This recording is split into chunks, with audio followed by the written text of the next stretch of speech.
அவர் ஒரு இடத்தில் ஜெபம் பண்ணி முடித்த பின்பு அவருடைய சீசரில் ஒருவன் அவரை நோக்கி, ஆண்டவரே, யோவான் தன் சீசருக்கு ஜெபம் பண்ண போதித்தது போல நீரும் எங்களுக்கு போதிக்க வேண்டும் என்றான். அதற்கு அவர், நீங்கள் ஜெபம் பண்ணும்போது, பரமண்டலில் இருக்கிற எங்கள் பிதாவே, உம்முடைய நாமம் பரிசுத்தப்படுவதாக, உம்முடைய ராஜ்யம் வருவதாக, உம்முடைய சித்தம் பரமண்டலத்திலே செய்யப்படுகிறது போல பூமியிலையும் செய்யப்படுவதாக. எங்களுக்கு வேண்டிய ஆகாரத்தை அன்றென்றும் எங்களுக்கு தாரும்.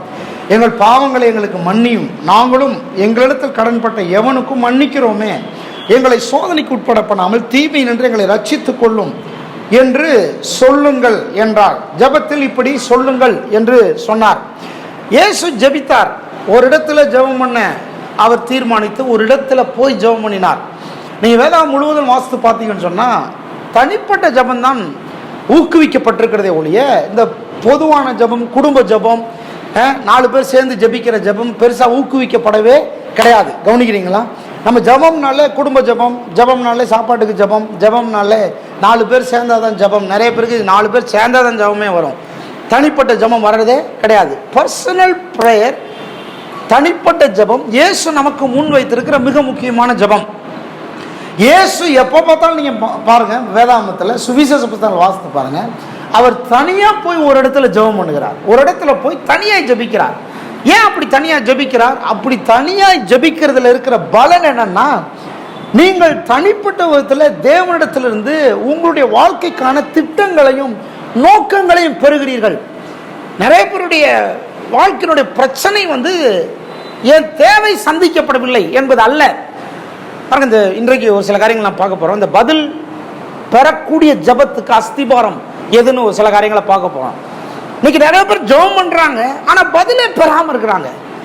சரி, இந்த உலகத்திலேயே வீழ்ச்சி அடைந்ததற்கு பின்பு, மனுவர்க்கம் வீழ்ச்சி அடைந்த பின்பு மனுஷன் ஆரம்பித்த ஒரு மிக முக்கியமான ரிச்சுவல்னா ஒரு மத ரீதியான செயல் என்பது என்னது? ஜெபம். கடவுளை தேடுவது, கடவுளத்தில் பேசுவது, கடவுளத்திலிருந்து ஒன்றை பெற்றுக்கொள்ள முயற்சி எடுப்பது, கடவுளை தன்னுடைய தேவைக்காக ஒரு தேவையின் நேரத்தில், சூழ்நிலையின் நேரத்தில் அவரை நாடுவது என்பதை கண்டுபிடித்தது இந்த வீழ்ச்சியடைந்த மனுவர்க்கம். முதல்ல கண்டுபிடிக்கப்பட்ட ஒரு பழைய ரிச்சுவல், ஒரு பழைய மத ரீதியான ஒரு காரியம் ஜெபம். இன்னைக்கு நிறைய பேர் ஜெபிக்க வேண்டாம்னு நினைக்கிறாங்க, ஜெபிக்கவே தேவையில்லைன்னு நினைக்கிறாங்க. எல்லாம் கடவுளுக்கு தெரியும் பிரதர், கடவுள் சந்திப்பார் நினைக்கிறாங்க. இல்ல, கடவுள் சொல்லி கொடுத்த மிக முக்கியமான ஒன்று ஜெபம். ஜெபம் பண்ணுங்கன்னு இருக்காரு. நீங்கள் ஜெபம் பண்ணும் போதுன்னு சொல்றாரு. இன்னொன்னு, ஜெபத்தை பற்றி சொல்லும் போது அவர் என்ன சொல்றாரு? மத்தேயு 6ஆம் அதிகாரத்தில் வாசித்து பார்த்தீங்கன்னா, நீங்கள் அந்தரங்கத்தில் ஜெபிக்கும் போதுன்றாரு. ஜெபத்தை பற்றி என்ன சொல்றாரு பாருங்க. மத்தேயு 6ஆம் அதிகாரத்தில் 7ஆம் வசனம், அன்றியும் நீங்கள் ஜெபம் பண்ணும் போது, 5ஆம் வசனத்திலிருந்து ஆரம்பிக்குது ஜெபம். அன்றியும் நீ ஜெபம் பண்ணும் போது மாயக்காரரை போல் இருக்க வேண்டாம், மனுஷர் காணும்படியாக அவர்கள் ஜெப ஆலயங்களையும் வீதிகளையும் சந்திகளையும் நின்று ஜெபம் பண்ணுகிறார்கள். ஜெபம் பண்ண விரும்புகிறார்கள். மக்கள் எப்படி ஜெபம் பண்ண விரும்புறாங்களாம்? வீதியில, சந்தியில, தெருவில் 4 பேர் பார்க்க முடியாது ஜெபிக்க விரும்புறாங்களாம். ஜெபம் என்பது தனிப்பட்டது, தேவனோடு பர்சனல் கான்டாக்ட். அது தனிப்பட்ட ஒரு தொடர்பு. ஜெபம் 4 பேர் பார்க்கறதுக்காக ஜெபம் பண்றது இல்லை. 4 பேர் பார்க்கும்போது ஜெபம் நல்லா வரும். ஆனா தனியா ஜெபம் பண்ணும்போது எப்படி இருக்கு? அதை இன்ட்ரெஸ்டா பண்றோமா அப்படின்றதா ரொம்ப முக்கியம். இன்ட்ரெஸ்ட்னா என்னது? ரொம்ப ஆர்வமா ஜெபிக்கிறது இல்லை, அதை மட்டும் சொல்ல. கருத்தா ஜெபம் பண்றோமா? கடவுளை நோக்கி பார்க்கிறோமா?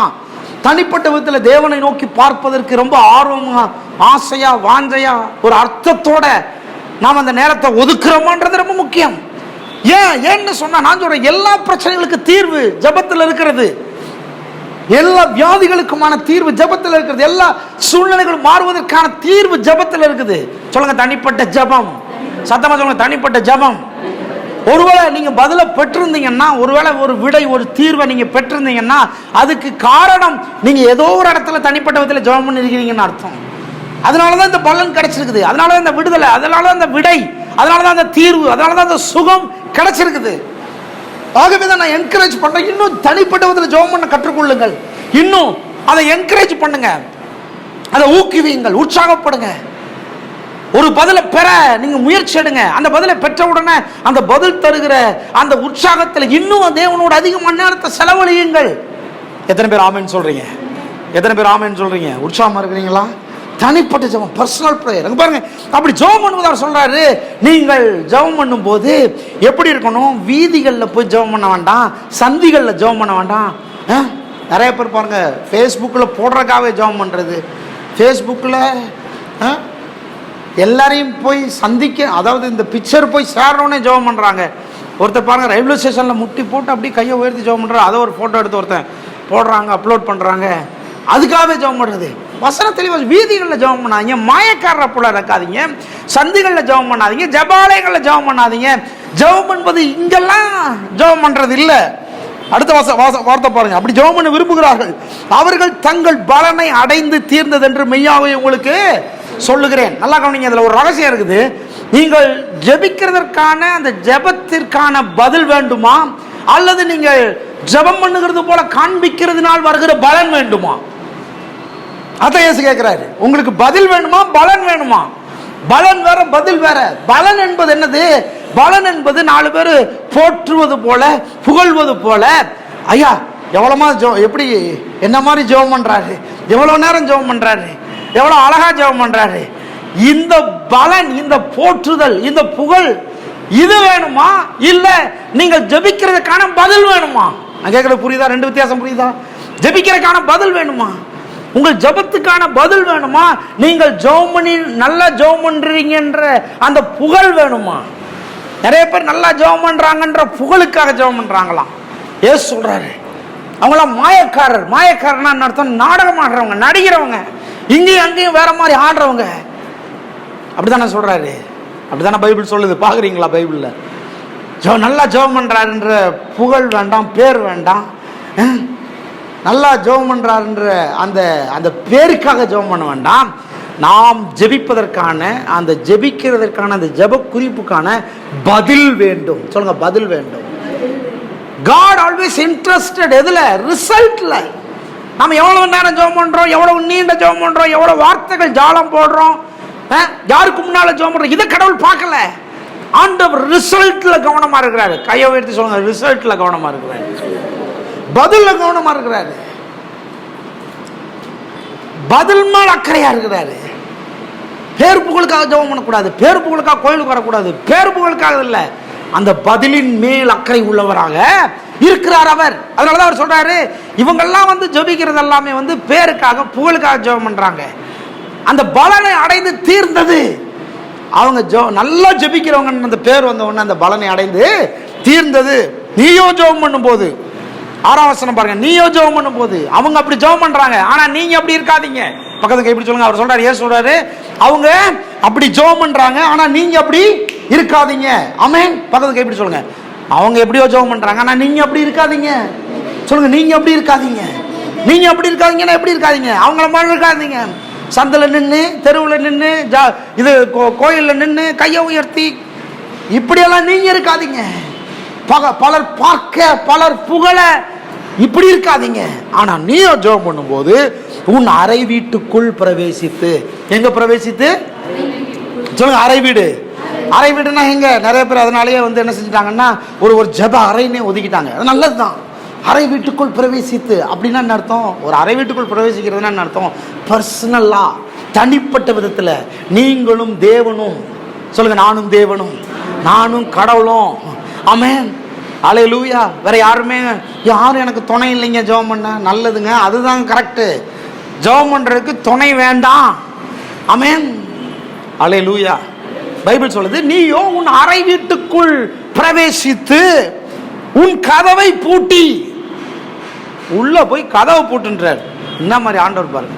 ஜெபத்தை எப்படி பண்ண சொல்றாரு? உள்ள போய் கதவை பூட்டிக்கோ, யாரும் டிஸ்டர்ப் பண்ண விடாத, யாரும் உன் கூட இருக்க வேண்டிய அவசியம் இல்லை.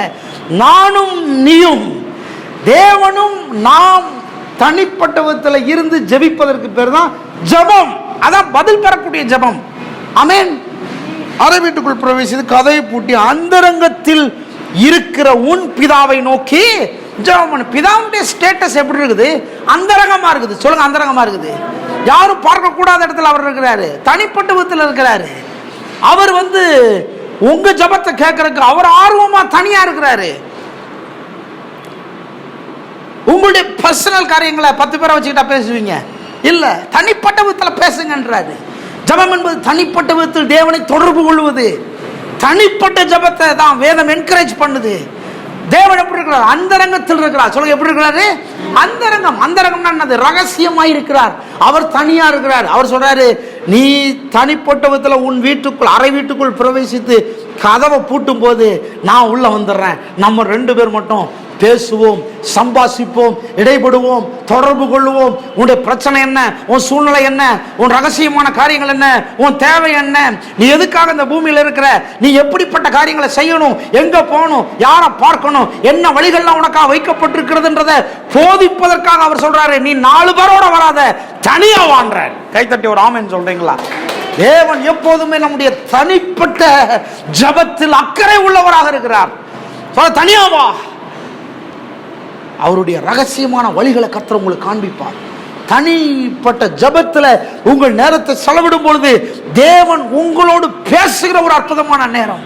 அப்பதான் அவர் உங்களோட பேசுறாரு. பேசுறதுன்னா என்ன, கடவுளை கூட பேசுறாருன்றது இல்ல பெருமை.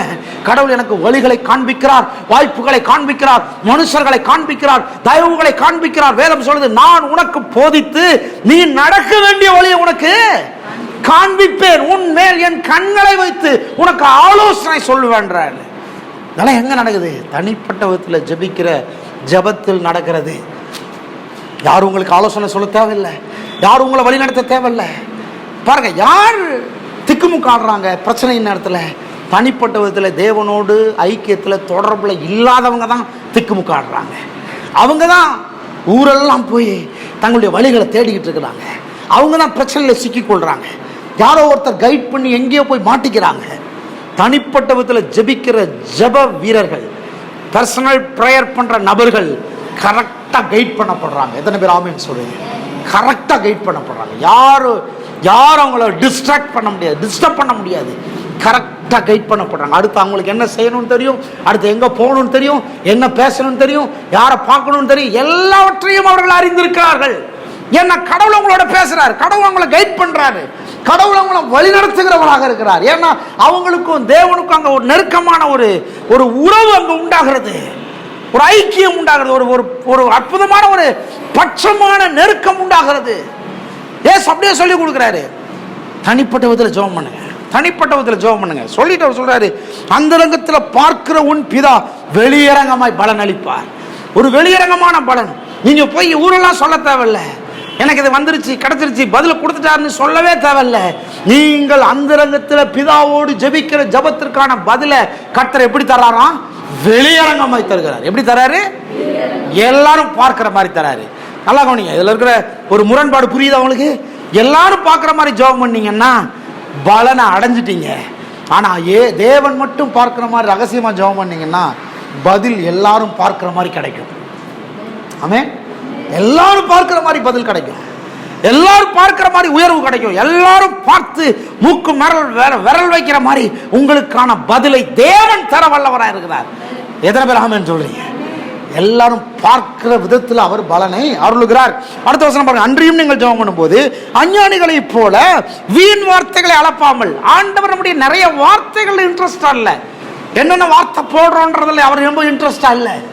வீண் வார்த்தைகள் அஞ்ஞானிகளை போல அலசி அடிக்க வேண்டிய அவசியம் இல்லை. ஜெபத்துல தேவனோடு உள்ள ஜெபம் ரொம்ப கருத்தா, ரொம்ப சிம்பிளா பதில் பெறக்கூடிய விதத்தில் அவரை நோக்கி பார்ப்பது ரொம்ப அவசியம்.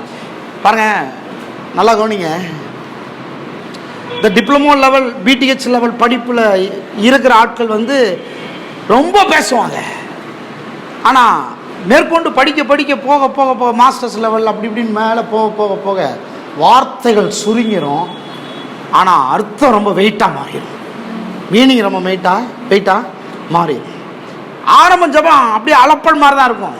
ஆனால் போக அவருடைய ஜபத்தை சுருக்கிறோம், ரொம்ப மீனிங்ஃபுல்லாக மாற்றிடும். அது என்னது? இந்த நாலேஜ்.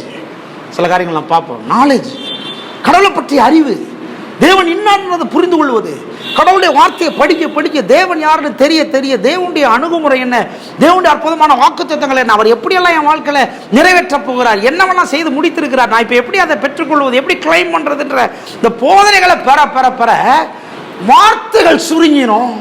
ரொம்ப அர்த்தமும் கனமும் மதிப்பும் உள்ள வார்த்தைகளாக அது மாறிவிட ஆரம்பிக்கிறது. எத்தனை பேர் ஆமென் சொல்றீங்க? அதனாலதான் ஆண்டவர் நம்முடைய வார்த்தையில ரொம்ப இன்ட்ரெஸ்டா இல்லை.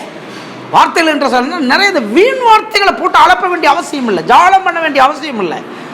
இது சொன்னாதான் அவருக்கு புரியும், அதை சொன்னாதான் அவருக்கு புரியும், இப்படி எல்லாம் நம்ம யோசிக்க வேண்டிய அவசியம் இல்லை. ஆண்டவரை புரிய வைக்க வேண்டிய அவசியம் இல்லை. பக்கத்தில் கைப்பிடி சொல்லுங்க, ரொம்ப முக்கியமான வார்த்தை. ஜெபம் என்று சொல்லி ஆண்டவரை நீங்க உங்களுடைய பிரச்சனையை புரிய வைக்க வேண்டிய அவசியம் இல்லை. நம்ம பிரச்சனையை ஆண்டவருக்கு புரிய வைக்க முயற்சி எடுக்கிறோம். நம்முடைய சூழ்நிலைகள் ஆண்டவருக்கு புரிய வைக்க முயற்சி எடுக்கிறோம். ஆண்டவருக்கான புரியாதா? ஆண்டவருக்கு, மனுஷனுக்கு வேணா புரியாம இருக்கலாம், இன்னொரு ஆளுக்கு புரியாம இருக்கலாம். கடவுளுக்கான தெரியாதா? கடவுளுக்கு நம்முடைய பிரச்சனை புரியாதா? கடவுளுக்கு நம்முடைய தேவை தெரியாதா? கடவுளுக்கு நான் யாருன்றது தெரியாதா? நம்மால என்ன செய்ய முடியும், என்ன நோக்கி நாம் போக வேண்டும் என்பது அவருக்கு தெரியாதா? யார்கிட்ட போய் நம்ம மாட்டிக்க கூடாது, எங்க போய் நம்ம சிக்கிக்க கூடாதுன்னு அவருக்கு தெரியாதா? நாம ஜெபிக்கும் போதே கடவுளை புரிய வைக்க முயற்சி எடுக்கிறோம். இல்ல, கடவுளை புரிய வைக்க முயற்சி எடுக்கிறாள் தான் வீண் வார்த்தைகளை போட்டு அலப்புறது, உழப்புறது. நிறைய வார்த்தைகளை போட்டாதான் கடவுளுக்கு புரியும். இல்ல, உங்களுடைய உணர்வுகளை அவர் அறிந்திருக்கிறார், உங்கள் பிரச்சனைகளை அவர் அறிந்திருக்கிறார். உங்கள் முகத்தை பார்த்தே கர்த்தர் கேட்பார். வேதம் சொல்லுகிறது, யோபுவின் முகத்தை கர்த்தர் பார்த்தார். கர்த்தருக்கு தெரியாதா? நம்முடைய வாழ்க்கையை வடிவமைத்தவருக்கு தெரியாதா?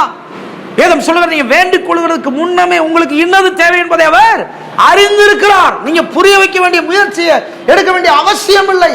சொல்லுங்க, கர்த்தர் எல்லாவற்றையும் அறிந்திருக்கிறார். சத்தமா சொல்லுங்க, கர்த்தர் எல்லாவற்றையும் அறிந்திருக்கிறார். சத்தமா சொல்லுங்க, கர்த்தர் எல்லாவற்றையும் அறிந்திருக்கிறார். கர்த்தரை புரிய வைக்க வேண்டிய அவசியம் இல்லை.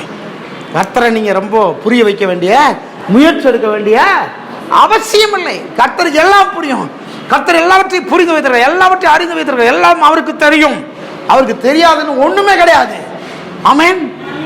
வீண் வார்த்தைகளை போட்டு அலப்ப வேண்டிய அவசியம் இல்லை. அது கீழே சொல்றாரு, அலப்பாதீங்கள், அவர்கள் அதிக வசனிப்பினால் தங்கள் ஜெபம் கேட்கப்படும் என்று எண்ணுகிறார்கள். அவர்களைப் போல நீங்க செய்யாதீர்கள். உங்கள் பிதாவை நோக்கி நீங்கள் வேண்டிக் கொள்கிறதுக்கு முன்னமே உங்களுக்கு இன்னது தேவை என்பதை அவர் அறிந்திருக்கிறார். சொல்லுங்க, அறிந்திருக்கிறார். சொல்லுங்க, அவருக்கு தெரியும். சொல்லுங்க, எனக்கு என்ன தேவைன்னு அவருக்கு தெரியும். எனக்கு எவ்வளவு பணம் வேணும்னு அவருக்கு தெரியும். எவ்வளவு எனக்கு சுகம் வேணும்னு அவருக்கு தெரியும். என் பிள்ளைக்கு என்ன வேணுன்றது அவருக்கு தெரியும். என் சபைக்கு என்ன வேணுன்றது அவருக்கு தெரியும். என்னுடைய வாழ்க்கைக்கு என்ன வேணுன்றது அவருக்கு தெரியும். நான் பாடினமே, என் திட்டம் ஆசைகள் சிறியது. சொல்லுங்க, என்னுடைய திட்டம் ஆசையெல்லாம் சின்னது, என் தேவையெல்லாம் சின்னது. எப்படி, எப்ப தெரியும்? அப்படி தேவனுடைய திட்டங்கள், தேவனுடைய யோசனைகள், தேவனுடைய உயர்ந்த எண்ணங்களை பார்க்கும்போது நான் நினைச்சதெல்லாம் கம்மின்னு தெரியும். நான் நினைச்சதெல்லாம் கம்மி, நான் யோசிக்கிறது கம்மி, குறைவு. நான் எனக்கு ஒரு மாதம் சம்பளம் கிடைச்சா போதும்னு பார்க்குறேன். நான் என் வாழ்க்கைக்கு, என் பிள்ளைகளுக்கு, என் குடும்பத்துக்கு, என் வீட்டுக்கு, என் சபைக்கு ஏதோ கொஞ்சம் இருந்தால் போதும் நான் நினைக்கிறேன், நீங்கள் நினைக்கிறீங்க. ஆனால் கடவுளுடைய திட்டங்கள், கடவுளுடைய யோசனைகள், கடவுளுடைய பிளான்ஸ், அதை நீங்கள் பார்க்கும்போது உங்களுடைய திட்டங்கள்லாம் ரொம்ப குறைவு என்பதை அறிய ஆரம்பிப்பீர்கள். அது அவருடைய திட்டங்கள் ரொம்ப பெருசு. வானத்திற்கும் பூமிக்கும் எவ்வளவு உயரமும், கிழக்குக்கும் மேற்குக்கும் எவ்வளவு தூரமோ அவ்வளவு திட்டங்களை அவர் வைத்திருக்கிறார், அவ்வளவு யோசனைகள் அவர் வைத்திருக்கிறார். அப்போ அவருக்கு நீங்க புரிய வைக்க வேண்டிய அவசியம் இல்லை. அப்ப நான் இப்ப என்ன செய்யணும்னா, அதை தெரிந்து கொள்ள முயற்சி எடுக்க வேண்டும், அதை புரிந்து கொள்ள முயற்சி எடுக்க வேண்டும். ஆண்டவரே, என்ன குறித்து என்ன திட்டம் வச்சிருக்கிறீர், என்ன யோசனை வச்சிருக்கிறீர், நான் என்ன செய்ய வேண்டும் என்று நீர் விரும்புகிறீர், நான் எங்க போகணும், நான் என்ன பண்ணணும். எத்தனை பேர் ஆமென் சொல்றீங்க? நம்ம நினைப்போம் ஏதோ ஒரு சின்ன காரியத்தை செஞ்சுட்டு போயிடலாம்னு நினைப்போம். இல்லை, ஆண்டவர் வழிகளை திறப்பார், வாசல்களை திறப்பார். அவர் பெரிய நோக்கங்களுக்கு நேராக நம்முடைய வாழ்க்கையை திசை திருப்பி கொண்டு போவார். நமக்கே புரியாது, நமக்கே யோசனையா இருக்கும். ஐயோ, நம்ம என்ன பெரிய அகலக்கால எடுத்து வச்சிட்டோமா, ஏன் நம்ம இப்படி பண்ணிட்டோம் அப்படின்னு நமக்கே ரொம்ப பிரமிக்கிற மாதிரி இருக்கும். ஆனால் கடவுள் ரொம்ப பெரியவர், கடவுளுடைய திட்டங்கள் பெருசு. நாம அவருடைய திட்டங்களை நம்முடைய கட்டுப்பாட்டுக்குள்ள வைத்துக் கொள்ள முடியாது, நாம அடக்க முடியாது. அவருடைய சிந்தனைகள் பெருசு, அவருடைய யோசனைகள் பெருசு, அவருடைய நினைவுகள் பெருசு. அதை தான் விசுவாசிக்க வேண்டும். அப்போ அவர் பெரிய நினைவுகள், பெரிய யோசனைகள், பெரிய கற்பனைகளை வச்சிருக்கும் போது நாம அதுக்கு தான் ஒத்துழைப்பு கொடுத்து போனமே ஒழிய தேவனை நம்ம பக்கம் இழுக்க பார்க்க கூடாது. தேவனை நம்ம பக்கம் இழுக்க முடியாது. சொல்லுங்க, தேவனை என் பக்கம் இழுக்க முடியாது. ஆமா, தேவனை எனக்காக ஆண்டவரே இது போதும்னு சொல்ல முடியாது. ஏன்னா நாம திட்டமிடல. கர்த்தருடைய திட்டங்கள், கர்த்தருடைய யோசனைகள், கர்த்தருடைய செயல்கள் பெருசு. பாடுறோமே, வல்ல செயல்கள். அதனாலதான் பாருங்க, ரொம்ப ஆராதனை எப்படி இருக்கணும் தெரியுமா? அப்படியே திறந்த இதயத்தோட ஆண்டவரை நோக்கி, ஆண்டவரே எனக்கு ஒண்ணுமே புரியல, ஆண்டவரே என்ன செய்ய போறீர்னே தெரியல, எப்படி நடக்க போகுதுன்னே தெரியல, நான் பிளைண்டா வர்றேன் ஆண்டவரே, நீ சொல்றத கேட்கிறேன், நான் அப்படியே என் வாழ்க்கையை ஒப்பு கொடுக்குறேன், நான் விசுவாசிக்கிறேன், அவ்வளவுதான் ஆண்டவரே, நீர் எல்லாத்தையும் கையில வச்சிருக்கிறீர். ஏதோ சொல்றது, காலங்கள் அவருடைய கரத்தில் இருக்கிறது. சொன்ன என் காலம் அவர் கையில இருக்குது, என் வாழ்க்கை அவர் கையில் இருக்குது, என் பிரயாசங்கள் அவர் கையில் இருக்குது, என் முயற்சிகள் அவர் கையில் இருக்கு. நல்லா கவனிங்க, நீங்களா ஒரு திட்டம் போடல, அந்த திட்டங்களை கூட கடவுள் தான் தராரு. நீங்களா ஒரு விருப்பத்தை எடுக்கல, அந்த விருப்பத்தை கூட கடவுள் தான் தராரு. உங்களுடைய ஆசைகளுக்குள்ள அவர் வேலை செய்கிறார், உங்கள் விருப்பங்களுக்குள்ள அவர் வேலை செய்கிறார். ஒரு இடத்திலிருந்து கர்த்தர் உங்களை நகர்த்தி கொண்டு போக பார்க்கிறாருன்னா நீங்க கோஆபரேட் பண்ணி போங்க, அவ்வளவுதான். கர்த்தர் ரொம்ப பெரிய திட்டம் போட்டிருக்கிறார். சொல்லுங்க, பெரிய திட்டம் போட்டிருக்கிறார். நமக்கு முடியவே முடியாது, நம்ம சந்ததியிலேயே அப்படி நடந்திருக்காது, நம்ம குடும்பத்திலே அப்படி நடந்திருக்காது, நம்முடைய தலைமுறையிலே அப்படி நடந்திருக்காது. ஆனா நாம புதுசா ஏதோ ஒண்ணு செய்யும்படிக்கான ஆசைகள், விருப்பங்கள், ஊக்குவிப்புகள், உற்சாகங்கள், மனுஷ தயவுகள்லாம் வரும், நம்ம செய்வோம் பாருங்க. கர்த்தர் ஒரு பெரிய பிளான் வச்சிருப்பாரு, அது நமக்கு தெரியாது. நம்ம கோஆபரேட் பண்ணி போக வேண்டியது. ஆண்டவரே, நான் உம்மோடு சேர்ந்து போறேன் ஆண்டவரே, அவ்வளவுதான். ஆண்டவரே, நீர் என்ன கொண்டு போகிறீர், அவ்வளவுதான். எங்க போய் முடியும்னு எனக்கு தெரியாது, எப்படி முடியும்னு எனக்கு தெரியாது. அதனாலதான் பாருங்க, அதை அறிந்து கொள்ள முயற்சி எடுத்தா போதும், அடுத்தடுத்த ஸ்டெப் என்னன்றதை யோசிக்க முயற்சி எடுத்தா போதும். ஆண்டவரே, முழு படத்தை என்ன காமிங்கன்னு கேட்க வேண்டிய அவசியம் இல்லை. ஆண்டவரே, அடுத்து நான் எங்க நகரணும், என்ன பண்ணணும், என்ன பேசணும், என்ன சித்தம் கொண்டிருக்கிறீர், நான் யார்கிட்ட போகணும், இதை மட்டும் கேட்டா போதும். கர்த்தர் கிளியரா நடத்தி கொடுப்பார். எத்தனை பேர் ஆமேன் சொல்றீங்க? இருக்கிறீங்களா? ஆமேன். அப்போ இந்த பதில் பெறக்கூடிய ஜெபம், அதுக்கு அஸ்திபாரமான காரியங்கள் என்ன? ஒரு சில காரியங்களை மட்டும் பார்ப்போம். ஜெபம் பதில் பெறணும். நான் ஜெபம் பண்ணிக்கிட்டே இருக்கிறேன், பதிலே கிடைக்கல அப்படின்னா டக்குன்னு சில காரியங்களை நான் புரிந்து கொள்ள வேண்டிய அவசியத்தில் இருக்கிறோம். ஜெபம் எப்படிப்பட்டதா இருக்கணும்? ஃபர்ஸ்ட் பர்சனலா இருக்கணும். பர்சனலா இருக்கணும். பர்சனல்னா நீங்க ஒரு வீட்டுக்குள்ள பிரவேசித்து ஒரு அறை வீட்டுக்குள்ள இருந்து தனிப்பட்ட விதத்தில் ஜெபம் பண்ணலாம். அதே நேரத்தில் நீங்க நடக்கும்போது ஜெபம் பண்ணலாம், உட்காரும் போது ஜெபம் பண்ணலாம், எழும்போது ஜெபம் பண்ணலாம். நீங்க ஜெபம் பண்ணிக்கிட்டே வாழ்க்கையை நடத்தலாம். எத்தனை பேர் ஆமென் சொல்றீங்க? ஜெபம் பண்ணிக்கிட்டே வாழ்க்கையை நடத்தலாம், ஜெபம் பண்ணிக்கிட்டே காரியங்களை செய்யலாம், ஜெபம் பண்ணிக்கொண்டே நீங்கள் இருக்கலாம். 24 மணி நேரம் நீங்க ஜெபம் பண்ணிட்டே இருக்க முடியும். எத்தனை பேர் ஆமென் சொல்றீங்க? ஆமென். இருக்கிறீங்களா? ஆமென். அப்போ ஜெபம் பண்ணிட்டே இருக்கிறது எதுக்காக? தேவனோடு அந்த அந்த என்ன சொல்றது, தேவனோடு பேச, தேவனோட நேரத்தை செலவிட, தேவன் உங்களோடு பேச, நீங்க ஜெபம் பண்ணிட்டு இருக்கும் போது அவர் உங்களோடு பேசுறதை கேட்க, இதுதான் அந்த கான்வர்சேஷன், அதுக்கு தான் இந்த கம்யூனிகேஷன், அதுக்கு தான் அந்த பிரேயர் இல்ல. அப்போ பதில் பெறணும். பதில் பெறக்கூடிய விதத்துல அந்த உள்ள ஜெபத்துக்கு அடிப்படையா இருக்கிற ஒரு 7 காரியம் கடகடன் நான் சொல்லிடுறேன். 7 காரியம். அதுக்கு முன்னால ஒண்ணு, நீங்க ஜெபம் பண்ணிக்கிட்டே இருக்கிறீங்க ஆனா பதில் வரவே இல்லை அப்படின்னா, ஜெபம் பண்றீங்க பதிலே வரல, பதில் வந்த மாதிரியே தெரியல அப்படின்னா, அது ஒரு இண்டிகேஷன். என்ன இண்டிகேஷன்னா, நீங்கள் பதில் பெறுவதற்கு தகுதி இல்லாதவர்கள்ன்றதுக்கு இண்டிகேஷன் அல்ல, பதில் பெறுவதற்காக சரி பண்ணி கொள்வதற்கான இண்டிகேஷன். ஆமென். பதில் வரலன்னா என்ன அர்த்தம்? எனக்கு தகுதி இல்லை, என் ஜெபம் வல்லமையானதா இல்ல, என் ஜெபம் கேட்கப்படல, அவர் காதுல போய் விழல அப்படின்னு அர்த்தம் இல்ல. அதுக்கு நான் தகுதி இல்லைன்னு நம்மளை குறைச்சிக்க வேண்டிய அவசியம் இல்லை. பதில் பெறவில்லை என்றால் ஒன்றை நான் புரிந்து கொள்ள வேண்டும். என்ன? நான் ஏதோ சில காரியங்களை சரி பண்ண வேண்டியதாய் இருக்கிறது என்பதை நான் புரிந்து கொள்ள வேண்டும். ஆமென். ஃபர்ஸ்ட் ஏதோ சில காரியங்களை சரி பண்ணணும். ஏன்னா அது என் தகுதியை பற்றியது அல்ல, தேவன் கொடுப்பதற்கு சில காரியங்களை நான் சரி பண்ண வேண்டியது இருக்குது. போறீங்க பேங்க்கு, போறீங்க பேங்க்ல போய் இன்னைக்கு டேட் என்ன? இன்னைக்கு டேட் என்ன? 7ஆம் தேதி. இன்னைக்கு போய் பணம் எடுக்கணும். கடன்னு செக்கில் செல்ஃப் செக் போட்டு 7/4/2024 போட்டு பேங்க்குக்கு போறீங்க. முன்னால வாட்ச்மேன் உட்காந்துருக்கிறாரு. அவர் சொல்றாரு இன்னைக்கு பேங்க்கு லீவுன்றாரு. லீவா இல்லையா? இன்னைக்கு சண்டே லீவு. நீங்க அவரோட சண்டை போடுறீங்க, போராடுறீங்க. ஏங்க, செக்கு கையில் வச்சிருக்கிறேன், டேட்டா ஒழுங்கா போட்டிருக்கிறேன், சைனை போட்டேன், பணத்தை எழுதிட்டேன், என் பணம் உள்ள இருக்குது, என் பணத்தை எடுக்க விட மாட்டேன்றீங்களான்னு சொல்லி அவர்கிட்ட சண்டை போடுறீங்கன்னு வைங்க. என்ன அர்த்தம்? அது என்ன அர்த்தம்? நமக்கு சில அறிவு இல்லைன்னு அர்த்தம். ஆமென். ஞாயிற்றுக்கிழமை பேங்க்கு லீவுன்றது நமக்கு அப்போ அந்த ரூல்ஸ் தெரிய மாட்டேங்குது, அந்த ரெகுலேஷன் தெரிய மாட்டேங்குது. நாம போய் போராடிக்கிட்டு இருக்கிறோம். கிடைக்கலையே, வரலையே, ஏன் பணம் என்னுடையது வரமாட்டேன்னு நாம அவங்க போராடிக்கிட்டு இருக்கிறோம். சரி, நாளைக்கு போறீங்க, 8ஆம் தேதி திங்கக்கிழமை போனால் செக்யூரிட்டி உங்களை என்ன செய்வார்? வாங்கன்னு வரவேற்பார். நேற்றுக்கு அதே ஆள் தான் என்ன சொன்னார்? இன்னைக்கு லீவுனாரு, உள்ளே போகாதீங்கன்னாரு. ஆனால் திங்கக்கிழமை அவரே உள்ளே போங்கன்னுவார். சரியா? சரி, நீங்கள் போகிறீங்க, செக்கு டேட்டெல்லாம் போட்டிங்க, பணத்தெல்லாம் போட்டிங்க, எல்லாம் எழுதிட்டீங்க, செல்ஃப்னு போட்டிங்க, சைனெல்லாம் பண்ணிட்டீங்க, கிராஸும் பண்ணிட்டீங்க, செக்கில் கிராஸும் பண்ணிட்டீங்க. போய் செக்கு பணம் எடுக்கிறக்காக போகிறீங்க. கொடுத்தா பணத்தை கொடுக்கணுமா இல்லையா? பணத்தை கொடுக்கணுமா இல்லையா? பணத்தை கொடுக்க மாட்டார். ஏன் கொடுக்க மாட்டார்? யாராவது ரீசன் சொல்லுங்க பார்ப்போம். நான் சொன்ன பாயிண்ட்ஸில் எல்லாம் ஏன் உள்ளேருந்து பணம் வராது? டேட்டு போட்டிங்க, கரெக்டாக அமௌண்ட் எழுதிட்டீங்க, செல்ஃபுன்னு போட்டிங்க, சைனும் பண்ணிட்டீங்க, அமௌண்ட்டையும் எழுதிட்டீங்க, கிராஸும் பண்ணிட்டீங்க, பணம் கிடைக்கல. ஏன் பணம் கிடைக்கல? இல்லை, பணமும் உள்ளே இருக்குது, பிரச்சனை இல்லை. ஏன் எடுக்கல?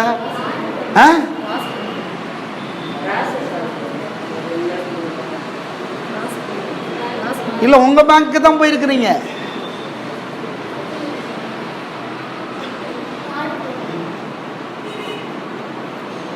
நான் மறுபடியும் சொல்கிறேன், டேட்டை கரெக்டாக போட்டீங்க, பணத்தை கரெக்டாக எழுதிட்டீங்க, பேரெல்லாம் கரெக்டாக எழுதிட்டீங்க, செல்ஃபுன்னு போட்டீங்க, சைனெல்லாம் கரெக்டாக பண்ணிட்டீங்க, கிராஸ் பண்ணிட்டீங்க, செக்கை கொடுக்குறீங்க, பணம் தர மாட்டேன்றாங்க. என்ன பிரச்சனை பாருங்கள். இப்படி யோசிக்கிறீங்க பாருங்கள், இப்படி யோசிக்கிறோம்ல. இதுதான் அங்கே நடக்குது ஜபத்தில் என்ன நடக்கணும்? இது நடக்க வேண்டும். பதில் பெறலையே, பணம் வரலையே, என்ன தப்பு? நான் தகுதி இல்லைன்றது இல்லை, எனக்கு எல்லா தகுதி இருக்குது. நான் தான் முத்துக்குமார், நான் தான் திங்கக்கிழமை கரெக்டாக 8ஆம் தேதி தான் போயிருக்கிறேன், அமௌண்ட்டை போட்டிருக்கிறேன், செல்ஃபோன் போட்டிருக்கிறேன், சிக்னேச்சர் எந்த தான், எல்லாமே கிறிஸ்துவுக்குள் ரெடியாக இருக்குது. நான் கிளைம் பண்ணணும். இப்போ கிராஸும் பண்ணிட்டேன், செக்கை கையில் கொடுத்துட்டேன், பணம் வர மாட்டேன்து. இன்னைக்கு நிறைய பேருடைய பிரச்சனை, ஜெபம் பண்ணுறேன், பணம் வர மாட்டேன்து, ஜெபம் பண்ணுறேன், பதில் வர மாட்டேன்து, ஜெபம் பண்ணுறேன், பதில் கிடைக்கல, விடை கிடைக்கல, ஜெபம் பண்ணுறேன், உயர்வு கிடைக்கல, ஜெபம் பண்ணுறேன். உடனே அவங்க என்ன முடிவுக்கு வந்துறாங்க? எனக்கு தகுதி இல்லைன்ற முடிவுக்கு வந்துறாங்க. இல்லை, தகுதி இருக்குது, பணம் தான் உங்க அக்கௌண்ட்ல இருக்குது, கிறிஸ்து எல்லாவற்றையும் ரெடி பண்ணி வச்சிருக்கிறாரு. அப்ப ஏன் வரல? ஆஸ்ட்ரமா சொன்னாங்க, ஏன் வரலன்னா, செல்ஃப்னு போட்டு உங்க பேங்க்ல போய் பணத்தை எடுக்கிறதுக்கு நீங்க கிராஸ் பண்ண வேண்டிய அவசியம் கிடையாது. புரியுதா? கிராஸ் பண்ண வேண்டிய, கிராஸ் பண்ணீங்கன்னா அக்கௌண்ட்ல போடணும் செக்க. கிராஸ் பண்ணாம செல்ஃப்னு போட்டீங்கன்னா நீங்க டைரக்டா எடுக்கலாம். அப்போ நீங்க ஏதோ சில காரியங்களை சரி பண்ண வேண்டுமே ஒழிய நீங்க தகுதி இல்லாதவர்கள்னு அர்த்தம் கிடையாது. ஒரு ஆமேன் சொல்லுங்க பாப்போம். ஒரு ஆமேன் சொல்லுங்க. ஆமேன். தகுதி இல்லாதவன் அர்த்தம் கிடையாது. நாம பதில் பெறல அப்படின்னா தகுதி இல்லாதவர்கள் அர்த்தம் கிடையாது. பதில் வரலன்னா ஏதோ சரி பண்ண வேண்டும். என் காது கேட்க சத்தமா சொல்லுங்க பாப்போம். ஏதோ சரி பண்ண வேண்டும். நல்லா சத்தமா சொல்லுங்க. ஏதோ சில காரியங்களை சரி பண்ணணும். சரி பண்ணணும்னா என்னது? உடனே குற்ற உணர்வு வர வேண்டியதில்லை, பயம் வர வேண்டியதில்லை, உடனே தாழ்வு மனப்பான்மை வர வேண்டியதில்லை. ஏதோ நான் எக்ஸ்ட்ரா ஒரு வேலையை பண்ணிட்டேன், அல்லது ஏதோ ஒன்று நான் செய்ய வேண்டியது இருக்குது, ஏதோ ஒரு காரியத்தை நான் சரி பண்ண வேண்டியதாக இருக்கிறது. அந்த இண்டிகேஷன் நீங்க பதிலை பெறுவதற்கு தகுதி இல்லாதவர்னு சொல்லல, பதில் பெற சரி செய்ய வேண்டும் என்றே சொல்லுகிறது. எத்தனை பேர் ஆமீன் சொல்றீங்க? அவர்கிட்டே கேட்கலாம், நீங்க செக்கை கொடுத்துட்டு கேட்கலாம், ஏங்க என் பணத்தை எடுக்கிறதுக்கு ஏங்க முடியலன்னா, சார் வேற ஒரு செக் எழுதுங்க, அதில் கிராஸ் பண்ணாதீங்க, நேமை போட்டு செல்ஃபை போட்டு அமௌண்ட்டை போட்டு சைனை போட்டு பின்னால் ஒரு சைனை போட்டு கொடுங்க, உங்கள் அமௌண்ட்டை எடுத்துடலான்னு சொல்லுவான். எத்தனை பேர் ஆமீன் சொல்றீங்க? ஆமீன். அப்போ திரும்ப எங்கே வரோம்? நம்ம ஆலோசனைக்கு வர்றோம், கடவுளுடைய வார்த்தைக்கிட்ட வர்றோம், அவர் சொல்ற அந்த இண்டிகேஷனுடைய அந்த மீனிங்க்கு வர்றோம். எத்தனை பேர் இருக்கிறீங்க? ஆமீன். சரி, ரெண்டாவது, இந்த வார்த்தையின் அடிப்படையிலான விசுவாசத்தோடு கூடிய தேவனோடு சரியான உறவின் அடிப்படையிலான ஜெபம் என்பது இதுதான் காரியம். எது? வார்த்தை, விசுவாசம், தேவனோடு உறவு, இதுதான் காரியம். அதுக்கு பதிலா உங்களுடைய பிரச்சனை, உங்களுடைய தேவை, உங்களுடைய சூழ்நிலை எவ்வளவு பெருசுன்றது காரியம் கிடையாது. நல்லா கவனிங்க. ரெண்டாவது, உங்க பிரச்சனை, உங்க பண தேவை, உங்களுடைய சூழ்நிலை, உங்க வியாதி, உங்க சாபம், உங்க வாழ்க்கையில் நீங்கள் சந்தித்துக் கொண்டிருக்கிற காரியம் நீங்க ஜப குறிப்பாக ஏந்தி கொண்டு வந்த காரியம் ரொம்ப பெருசு கிடையாது. அதுக்கு எல்லாவற்றுக்கும் பதில் இருக்குது. அது பெருசே கிடையாது. எது ரொம்ப பெரிய காரியம்னா தேவனுடைய வார்த்தை அறிகிற அறிவு, அந்த வார்த்தை மேல் உள்ள விசுவாசம், தேவனுள்ள உறவு. இதுதான் காரியம். எத்தனை பேர் ஆமென் சொல்றீங்க? இதுல கவனத்தை செலுத்தாம என் பிரச்சனை பெருசு, என் தேவை பெருசு, என் காரியம் பெருசு, என் பிரச்சனை, இந்த பெரிய காரியம் பெருசு இல்ல, இதுதான் காரியம். கடவுளுடைய வார்த்தை அறிகிற அறிவு, கடவுளுடைய வார்த்தையின் மேல் உள்ள விசுவாசம், தேவனோட உறவு, இதுதான் காரியம். ஏன்னா பதிலை யார் கொடுக்க போறா? பதில தேவன் தான் கொடுக்க போறாரு. சூழ்நிலை யார் மாற்ற போறார்? தேவன் தான் மாற்ற போறார். உங்களுடைய ஜபத்துக்காக யாரை தேடி வந்திருக்கிறீங்க? யாருடைய உதவியை நாடி வந்திருக்கிறோம்? தேவனை நாடி வந்திருக்கிறோம். தேவனுக்கு முன்னால நம்முடைய பிரச்சனை ரொம்ப பெருசா? தேவன் பெரியவரா? பிரச்சனை ரொம்ப பெருசா? தேவன் தான் பெரியவர். பிரச்சனை பெருசு கிடையாது, தேவை பெருசு கிடையாது, பணம் பெருசு கிடையாது. நீங்கள் ஏதோ உங்க முன்னால மழை போல பார்த்துட்டு இருக்கிறீங்க, அது பெருசே கிடையாது. தேவன் தான் பெரியவர். அப்ப எதெல்லாம் சரி பண்ணணும்? தேவனுடைய வார்த்தை அறிகிற அறிவையும், தேவனுடைய வார்த்தையின் மேல் உள்ள விசுவாசத்தையும், தேவனுடைய உறவையும் கரெக்ட் பண்ணிட்டா போதும். இது ஆட்டோமேட்டிக்கா சரியாயிர போதும். அவர் பார்த்துக்குவார். எத்தனை பேர் அப்படி பாக்குறீங்க? அங்க சரி பண்ணிட்டா இங்க அவர் பார்த்துக்கிறாரு. இது பெரிய விஷயமே இல்லை, இது பெரிய ஒரு காரியமே கிடையாது. சரி, மூணாவது, தேவன் எப்போதுமே பதிலை நாம் கேட்ட உடனே தருகிறதில்லை. அதுக்கு பதிலாக நமக்கு கிடைக்க வேண்டிய சரியான நேரத்தில் அது வெளிப்படும்படி செய்கிறார். அதுதான் இயேசு சீடர்களை பார்த்து சொன்னார், லூக்கா 18:1, இடைவிடாமல் ஜெபம் பண்ணுங்கள். எல்லாம் சொன்னாங்க இடைவிடாமல் ஜெபம் பண்ணுங்கள். இடைவிடாமல் ஜெபம் பண்ணுங்கன்னா என்ன அர்த்தம் தெரியுமா? பதில் கிடைக்கிற வரைக்கும் ஜெபம் பண்ணுங்கள்னு அர்த்தம். ஆமென். இடைவிடாமல் ஜெபம் பண்ணுங்கன்னா என்ன அர்த்தம்? பதில் கிடைக்கிற வரைக்கும் ஜெபம் பண்ணுங்க. நிறைய பேர் நம்ம நினைக்கிறோம் கேட்ட உடனே கிடைச்சிடும் நினைக்கிறோம். கேட்ட உடனே கர்த்தர் கொடுத்துட்டாரு. இன்னும் சொல்ல போனா கேட்கறதுக்கு முன்னாலே கர்த்தர் ரெடி பண்ணி வச்சுட்டாரு. எப்போ அது கிடைக்கும்? எல்லாம் நான் கவனிங்க. எப்போ அது கிடைக்கும்? நான் கவனிக்கிறீங்களா? எப்போ அது கிடைக்கும்? கேட்ட உடனே பதில் கிடைக்கல, அதனால ஆண்டவர் தயார் பண்ணி வைக்கலாம்னு அர்த்தம் கிடையாது. எப்போ கிடைக்கும்? எப்போ கிடைக்கும் தெரியுமா? அது நமக்கு கிடைக்க வேண்டிய சரியான டைம்ல கிடைக்கும். எத்தனை பேர் ஆமீன் சொல்லுங்க? சொல்லுங்க, டைம்ல கிடைக்கும். சத்தமா சொல்லுங்க, டைம்ல கிடைக்கும். சத்தமா சொல்லுங்க, டைம்ல கிடைக்கும். இன்னும் உயர்த்தி சொல்லுங்க, டைம். அந்த டைம்ல கிடைக்கும். நான் கேட்கிறேன், நீங்க கேட்ட உடனே உங்களுக்கு வேணுமா, அந்த டைம்ல உங்களுக்கு வேணுமா? சத்தமா சொல்லுங்க, கேட்ட உடனே வேணுமா, டைம்ல வேணுமா? காலையில டிஃபன் வந்து எந்திரிச்ச உடனே 5 மணிக்கு வேணுமா, இல்ல டைமுக்கு வேணுமா? சத்தமா சொல்லுங்க. என்ன சொல்லுங்க, உற்சாகமா சொல்லுங்க. என்ன எப்ப வேணும்? பித்துலாவுக்கு செல்போன் இப்ப வேணுமா, வளர்ந்தப்ப வேணுமா? ஆனா பித்துலா வந்து இப்ப ஆண்டவரே, எங்க அக்கா அம்மார்கள் எல்லாரும் செல்போன் வச்சிருக்காங்க, பாஸ்டர் செல்போன் வச்சிருக்காரு, ஊர்ல இருக்கிற எல்லாரும் செல்போன் வச்சிருக்காங்க, எனக்கு ஒரு செல்போன் தாரும் ஆண்டவரே, நான் ஜெபம் பண்ணி போராடுறான்னு வைங்க. அவளுக்கு ஜெபம் கேட்கப்பட்டுச்சா இல்லையா? அவளுடைய ஜெபம் கேட்கப்பட்டுச்சா இல்லையா? சார் ஜெபம் கேட்கப்பட்டுருச்சு, ஆனா கையில கிடைக்க டைம் ஆகும். சொல்லுங்க, டைம் ஆகும். சத்தமா சொல்லுங்க. இதை புரிந்து கொள்ள வேண்டும். தேவன் நீங்க கேட்டவன தர்றதில்லைன்னா என்ன மாதிரி ஆள் அவர்? அப்படி நினைக்காதீங்க. நீங்க உங்க பையனுக்கு கல்யாணத்தை சின்ன வயசுல இருந்தே கேட்டுக்கிட்டு தான் இருக்கிறீங்க. ஆண்டவரே, அவனுக்கு கல்யாணத்தை கர்த்தர் அரேஞ்ச் பண்ணி தாங்க ஆண்டவரே, சரியா திருமணத்தை அரேஞ்ச் பண்ணி தாங்க ஆண்டவரேன்னா யூகேஜி எல்கேஜி முடிச்ச உடனே கல்யாணத்துக்காக எதிர்பார்க்குறீங்களா? இல்ல, டைம். சொல்லுங்க, டைம். சத்தமா சொல்லுங்க, டைம். தேவன் எல்லாவற்றையும் அரேஞ்ச் பண்ணி வச்சிட்டாரு. வேதம் சொல்லுகிறது, நீங்கள் வேண்டிக் கொள்கிறதுக்கு முன்னமே தேவன் அரேஞ்ச் பண்ணி வச்சிட்டாரு. சொல்லுங்க, என் ஃபியூச்சர் அரேஞ்ச் பண்ணி வச்சிட்டாரு, எனக்கு தேவையான பணத்தை, சொல்லுங்களேன், எனக்கு தேவையான பணத்தை அரேஞ்ச் பண்ணி வச்சிட்டாரு, என் பிள்ளைகளுக்கு தேவையான திருமணத்தை அரேஞ்ச் பண்ணி வச்சிட்டாரு, எனக்கு தேவையான சகல உயர்வையும் ஆத்துமாக்களையும் ஆசீர்வாதத்தை அரேஞ்ச் பண்ணி வச்சிட்டாரு.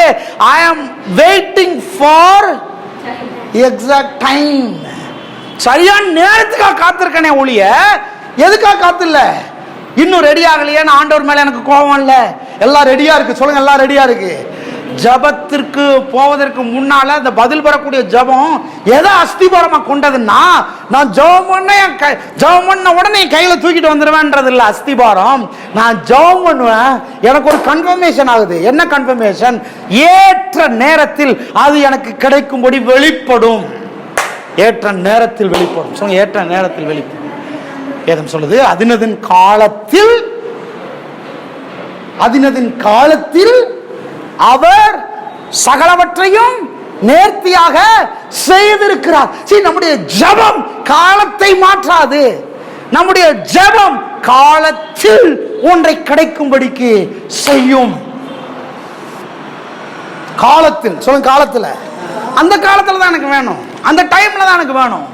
கர்த்தருக்கு அது தெரியும், அது நமக்கு தெரியணும். எல்லாம் சொல்லுங்க, எல்லாம் ஒரு காலம் இருக்கு. ஒரு வசனத்தை வாசித்து பாருங்க, பிரசங்கில ஒரு வசனத்தை வாசித்து பாருங்க. நம்முடைய ஜெபம் எவ்வளவு வேகமா இருக்குன்றது பாருங்க. பிரசங்கி எல்லாரும் பைபிளை திறந்து இந்த வசனத்தை தயவுசெய்து பாருங்க. ஏன்னா அந்த ஜெபம் பண்ற பிரதர் ஒன்றும் கிடைக்கலன்றாங்களே, அவங்களுக்கு இந்த வசனம் ரொம்ப அற்புதமான ஒரு வசனம். பிரசங்கி 9ஆம் அதிகாரம் 11ஆம் வசனம். பிரசங்கி 9:11. அனிதா எஞ்சின்னு வாசி அந்த வசனத்தை. பிரசங்கி 9:11 எழுமின் வாசி. சாலமோன் இதை சொல்றாரு பாருங்க, எப்படி பாருங்க, எல்லாரும் கவனிக்கிறீங்களா? கவனிங்க இந்த வசனத்தை.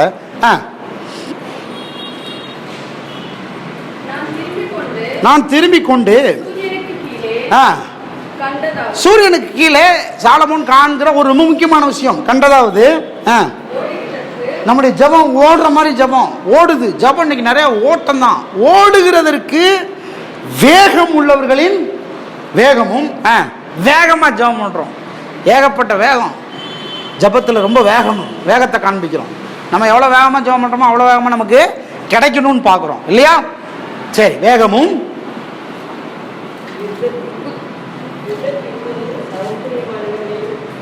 யுத்தத்துக்கு சௌரியவான்களின் சௌரியமும் போதாது. சொல்லுங்க, போதாது. ஆமா, வேகம் இருக்குது, சௌரியம் இருக்குது, போதாது. இப்பவே வாங்கிடணும் எல்லாத்தையும், இப்பவே எல்லாத்தையும் அடைஞ்சிடணும், போதாது. அடுத்த வார்த்தை, பிழைப்புக்கு ஞானம் உள்ளவர்களுடைய ஞானமும்.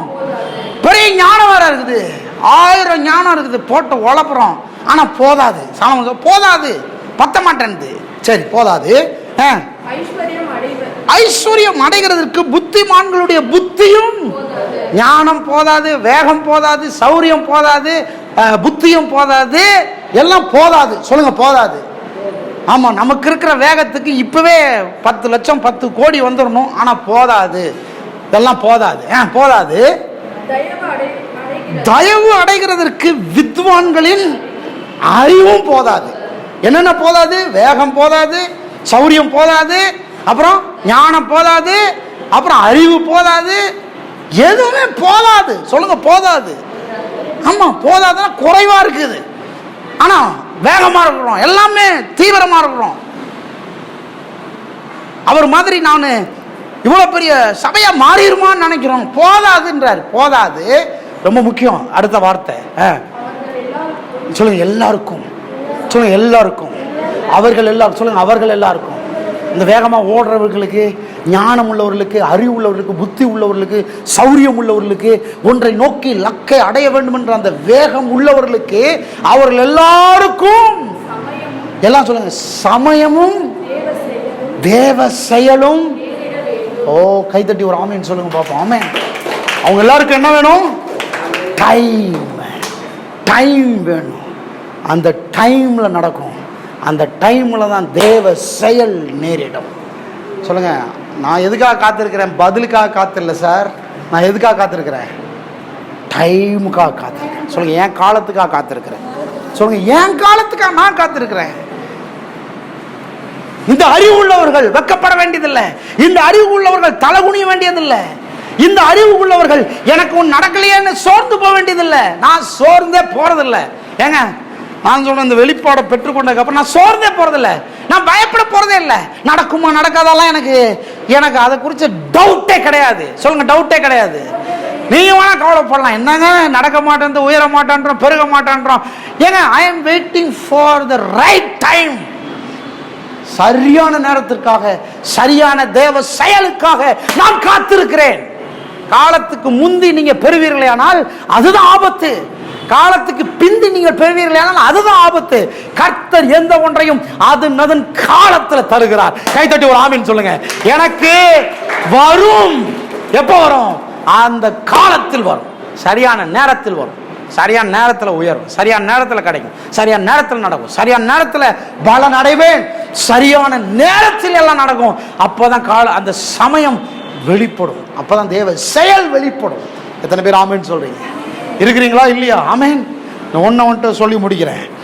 தேவன் எப்போதுமே நம்ம கேட்டவன அந்த பதிலை தரதில்லை, பதிலை ரெடி பண்ணி வச்சிருக்காரு. நம்பிக்கையோட பதிலை ரெடி பண்ணிட்டாரு. பணம் ரெடியா இருக்கு, உயர்வு ரெடியா இருக்கு, ஆசீர்வாதம் ரெடியா இருக்கு, வெற்றி ரெடியா இருக்கு, சந்தோஷம் ரெடியா இருக்கு, திருமணம் ரெடியா இருக்கு, பிள்ளைகள் ரெடியா இருக்காங்க, உயர்வு ரெடியா. Hello, everything completed, ready. கடவுளுடைய சமூகத்தில் எல்லாம் ரெடியா இருக்கு, ஆவிக்குரிய மண்டலத்தில் எல்லாம் ரெடியா இருக்குது. அப்ப நான் ஏன் பெற்றுக்கொள்ளலன்னா, எனக்கு அந்த டைமுக்காக தேவன் காத்து கொண்டிருக்கிறார். ரெடியா இல்லான்னு இல்லைங்க, டைமுக்காக காத்துட்டு இருக்கேன். நீங்க கேட்கலாம், சார் 60 வயசு ஆயிடுச்சு, இன்னுமா சார் டைம் வரல? ஆமா, டைம் வரணும், அந்த மெச்சூர் டைம் வரணும். வயசு இல்லை, மெச்சூரிட்டி. 70 வயசு ஆயிடுச்சுன்றது மெச்சூரிட்டி கிடையாது. மெச்சூரிட்டி என்பது வேற, வயதல்ல, டைம். டைம் என்பது நம்முடைய முதிர்ச்சிக்கான டைம், நம்முடைய வளர்ச்சிக்கான டைம், நம்முடைய அண்டர்ஸ்டாண்டிங் டைம், அண்டர்ஸ்டாண்டிங்கான டைம். எத்தனை பேர் ஆமென் சொல்லுங்க? ஹல்லேலூயா. ரைட் டைமில் வரும். அது நீ கேட்காமே வரும், அது நீங்கள் சொல்லாமலே வரும். நீங்கள் இங்கே பாருங்கள், டைமுக்கு உங்களுக்கு ஒன்று நடக்கவில்லை என்றால் அந்த டைமுக்கு அது கிடைக்கும்படி மற்றவங்கெல்லாம் காரியங்களை செய்வாங்க. பாருங்கள், எனக்கு டைமுக்கு கல்யாணம் ஆகலைன்னா என் பெற்றோர் சும்மா விட்டுருவாங்கன்னு நினைக்கிறீங்களா? அந்த டைமில் எனக்கு எல்லாம் நடக்கணும்னு சொல்லி அவங்க வேலை செய்ய ஆரம்பிச்சிருவாங்க. நான் சொன்னேன், உங்களுடைய டைமில் நீங்கள் பெற்றுக்கொள்ள வேண்டியதை யாரும் தடை செய்யவே முடியாது. நீங்களே நினைச்சா கூட தடை செய்ய முடியாது. அது ஆட்டோமேட்டிக்காக உங்களுக்கு வந்து கிடைக்கும்படிக்கு ஊரை வச்சு கர்த்தர் வேலை செய்வார். கைகளை தட்டி ஒரு ஆமென் சொல்லுங்க பார்ப்போம். ஊர்வலமே உங்களுக்காக வேலை செய்யும். ஒன்னு சொல்லி முடிக்கிறேன். தேவன் பதிலளிக்க உண்மையுள்ளவராக இருக்கிறார். ஆனால் நாம் தான் அவருடைய வார்த்தையின் உண்மையான அர்த்தத்தை விளங்கி கொள்ளாமல் மேம்படாதவர்களாக, குறைந்த அறிவுள்ளவர்களாக இருக்கிறோம். விசுவாசிப்பதிலும் குறை உள்ளவர்களாக. தேவன் உண்மையாக இருக்கிறாரு, ஆனா நாம தான் மேம்படாம இருக்கிறோம், நாம தான் புரியாம இருக்கிறோம், நாம தான் அண்டர்ஸ்டாண்ட் பண்ணாம இருக்கிறோம். நான் ஜெபம் பண்ணிட்டேன், எனக்கு கிடைக்கலன்னு அவர் மேல குற்றப்படுத்த பார்க்கிறோம். நம்முடைய வாழ்க்கையின் மூலமா தேவனை வந்து உண்மை இல்லாதவராக ரிஃப்ளெக்ட் பண்ண பார்க்கிறோம். இல்ல, தேவன் உண்மை உள்ளவர். சொல்லுங்க, தேவன் உண்மை உள்ளவர். அவர் சொல்லிக்க, என் நாமத்தில் நீங்கள் எதை கேட்டாலும் அதை நான் தருவேன்னு சொல்லியிருக்கிறார். அவர் வார்த்தையில மாறாதவர், அவர் உண்மை உள்ளவர். நீங்கள் கையிட்டு செய்கிற எந்த வேலையும் நான் உங்களுக்கு ஆசீர்வதிப்பேன்னு சொல்லியிருக்கிறார்னா அவர் வார்த்தையில மாறாதவர், அவர் உண்மை உள்ளவர். ஒருவன் எனக்கு ஊழியம் செய்தால் பிதாவானவர் அவனை கனம் பண்ணுவார்னு சொல்லியிருக்கிறார்னா நிச்சயமாய் கனம் பண்ணுவார். வார்த்தையில மாறாதவர், வார்த்தையில உண்மை உள்ளவர். அவர் கனம் பண்ணியே தீர்வார். அதுல எந்த பிரச்சனையும் இல்லை. நான் விசுவாசிப்பதில் தான் குறை உள்ளவனாய் இருக்கிறேன், நான் அறிவடைவதில் தான் குறை உள்ளவனாய் இருக்கிறேன், நான் ஞானம் அந்த அந்த அந்த சித்தத்தை குறித்த வெளிச்சத்தில் நான் குறைந்த அறிவுள்ளவனாய் இருக்கிறேன், மேம்படாதவனாய் இருக்கிறேன். அதுதான் எனக்கு பிரச்சனை. அவர் உண்மை இல்லாதவர் ஆயிராது. அவர் காலகாலமா உண்மை உள்ளவராக, நேற்றும் இன்றும் என்றும் மாறாதவராக இருக்கிறாரு. அவர்கிட்ட எந்த பிரச்சனையும் இல்லை. சொல்லுங்க, அவர்கிட்ட எந்த பிரச்சனையும் இல்லை. சொல்லுங்க, தேவன்கிட்ட எந்த பிரச்சனையும் இல்லை. அவர் எல்லாவற்றையும் நேர்த்தியாக செய்கிறார், எல்லாவற்றையும் கரெக்டா செய்து முடிக்கிறார். நம்மகிட்ட தான் பிரச்சனை.